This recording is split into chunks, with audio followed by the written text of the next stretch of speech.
So if you were starting a team from scratch and you could have any player in history, who would be your very first pick? The guy that has to be there would be Bill Russell. He's won 11 championships as a player. I think that's really the idea of what excellence is when you win championships. But still the Celtics maintained their mastery over the NBA. Their success was unmatched by any team in any sport. Wilt Chamberlain, he is the greatest scorer in the history of professional basketball, but he could not lead his team to a championship. Into Chamberlain.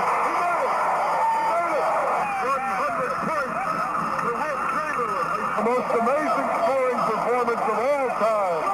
100 points for the Big Dipper. That's the kind of excitement that has helped the NBA grow in the past 25 years and will help it to continue to grow in the next 25 years because there's a steady flow of new stars coming into the league.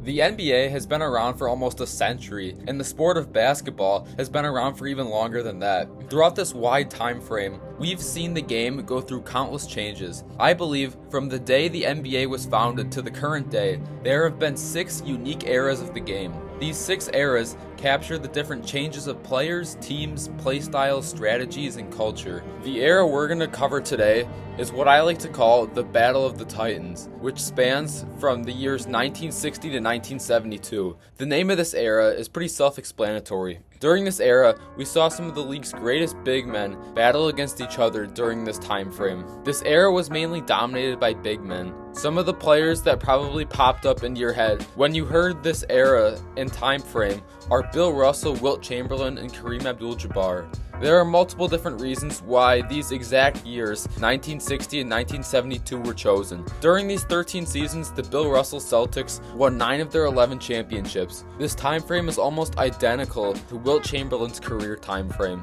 He was drafted in 1960 and retired in 1973. And finally, these years saw many teams that were led by all-time great big men, which we'll get into more later in this video. Anyways, let's take a deep look into this era. If you could only remember one thing from this time, it would have to be the Bill Russell Celtics. The 60s Celtics is the greatest dynasty the league has ever seen. To this day, the success that this team found has not been replicated by any other team in any era. Countless talented teams have tried. The MJ Bulls, you could argue, were close, but no one has done what the 60s Celtics did. The Celtics from the span of 1957 to 1969 won 11 championships, and Bill Russell was the heart and soul of this team. Bill Russell's excellent rebounding and defensive abilities led them to countless championships.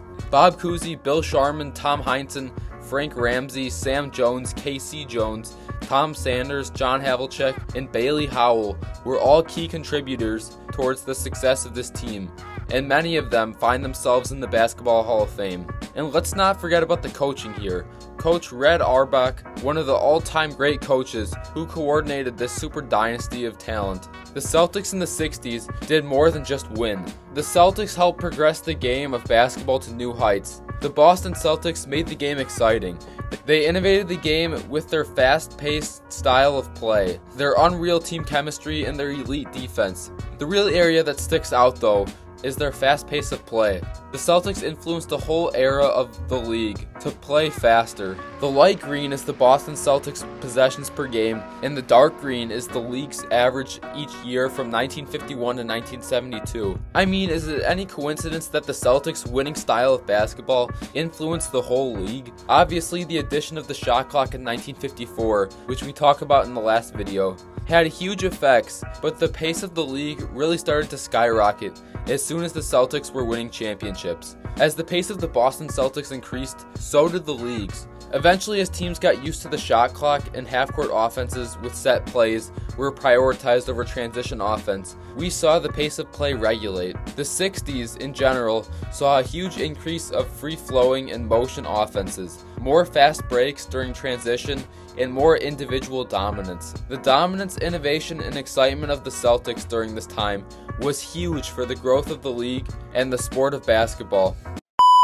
This wouldn't be called a battle without notable competition. During the 60s, we saw some of the greatest rivalries the league has ever seen. One of the most notable rivalries of this time was the Boston Celtics versus the San Francisco Warriors, and then the Philadelphia 76ers as the team was rebranded. The 76ers were led by none other than Wilt Chamberlain. Wilt Chamberlain was really one of a kind, and I'll let NBA legends explain how great Wilt Chamberlain was. Wilt's 50. Did you feel like that's something he could have done every year? No, that's special. That's once in a lifetime.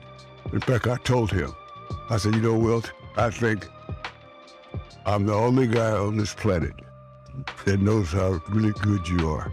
Because he was smart on top of everything else. He was the smartest guy I played against.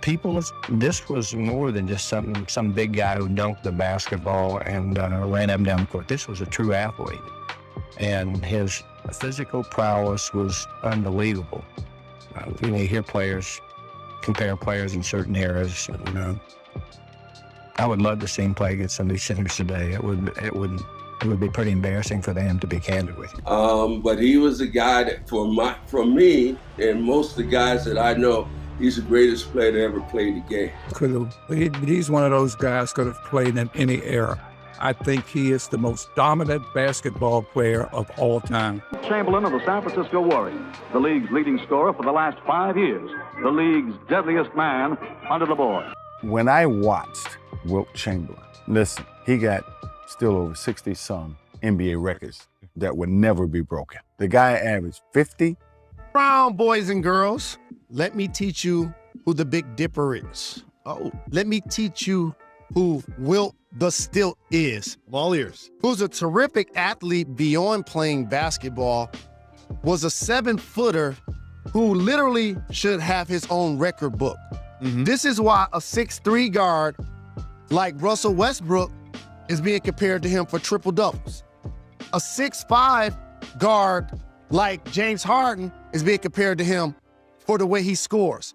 And a 7-foot player like Jokic is being compared to him for having triple doubles, because he's the unstoppable force in the history of basketball. My best description of Wilt Chamberlain would be if Giannis Antetokounmpo played in the 60s. Wilt Chamberlain was the greatest physical specimen the league ever saw. Wilt was 7'1", as strong as an ox, as fast as a deer, claimed to have a 50-inch vertical, and had unreal agility. This helps his game tremendously, especially on defense. He wasn't just a great athlete, but also a very skilled player. Wilt Chamberlain could do it all. He was so dominant, in fact, that the lane width in 1964 was increased from 12 to 18 feet. The main intent of this was to limit dominant big men, especially Wilt Chamberlain, from camping close to the rim. It forced him and other centers to move away from the hoop, or else they would get a 3-second violation. Speaking of Chamberlain's dominance, he led the league in scoring 7 times, led the league in rebounding 11 times, led the league in field goal percentage 8 times. He even led the league in assists once, because people complained he could only score on offense. During the 1961 and 62 season, Wilt Chamberlain averaged 50 points and 25 rebounds, along with putting up his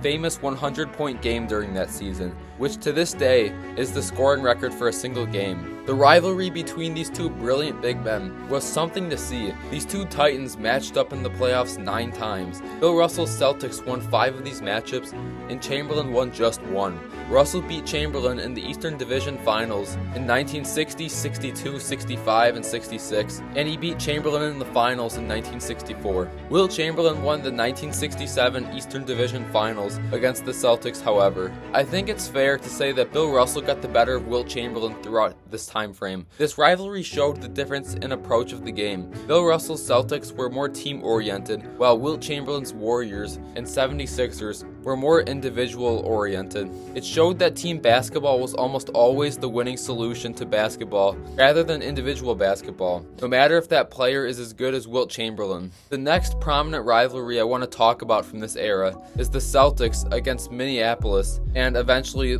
the Los Angeles Lakers. And once again, this is a pretty lopsided rivalry. The Celtics beat the Lakers in the NBA Finals in 1959, 62, 63, 65, 66, 68, 68 and 69. The Lakers, led by point guard Jerry West and forward Elgin Baylor, never once won a playoff series against the Celtics. These two teammates go down in history with some of the worst finals records ever. Jerry West had a finals record of 1-8, while Elgin Baylor's was even worse at 0-7, never winning a championship in his career. Another notable superstar of the 60s was point guard Oscar Robertson. Oscar Robertson was a very well-rounded player. In 1962, he was the first player ever to average a triple-double in a season, besides Westbrook 50 years later. Robertson won the MVP in 1964, the second ever guard won MVP after Bob Cousy. Robertson was a huge voice in advocating for players' rights in the NBA and better salaries and conditions.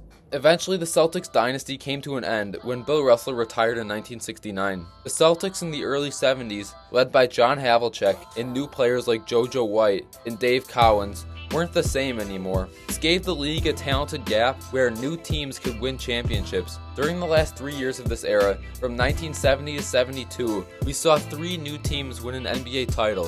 In 1970, we saw the New York Knicks with their first ever championship as they beat the LA Lakers. The Knicks were led by big man Willis Reed and point guard Walt Frazier. In 1971, we saw the Milwaukee Bucks take home the title against the West unsettled Baltimore Bullets. The Bucks were led by none other than Kareem Abdul-Jabbar, until a couple months ago was the all-time leading scorer. During the end of Wilt's career, we got to see the entertaining matchup of Wilt versus Kareem, another battle of the giants we got to witness during this era. And finally, to cap off this era, in 1972, we finally got to see the Los Angeles Lakers win an NBA title. They beat the Knicks in the finals. This gave Jerry West his only ring and Wilt his second ring. There was more than just rivalries that happened during this era, however. The NBA was heavily expanded during this time due to the rise of popularity of the league and basketball as a sport. From 1960 to 1972, the league expanded from 8 teams to 17 teams. Some of these new teams were the Baltimore Bullets, Chicago Bulls, Houston Rockets, Buffalo Braves, Cincinnati Royals, Cleveland Cavs, Phoenix Suns, Milwaukee Bucks, Seattle Supersonics, and the Portland Trail Blazers. This gave the league some much needed variety and more representation from around the country. Something else that helped the expansion of the league was America's international success in the Olympics. In 1960 and 64, America won gold medals, which helped American basketball increase its popularity with a bigger, more international audience. And finally, the last component that influenced this era, which isn't directly related to the game, but is still very important, is racial equality and the civil rights movement. During the 1960s, the civil rights movement was taking place, which shifted societal norms. These norms were also reflected in the NBA. The NBA and the sport of basketball was a great platform for African Americans to have prominent roles. This helped to break down barriers and show an example to society.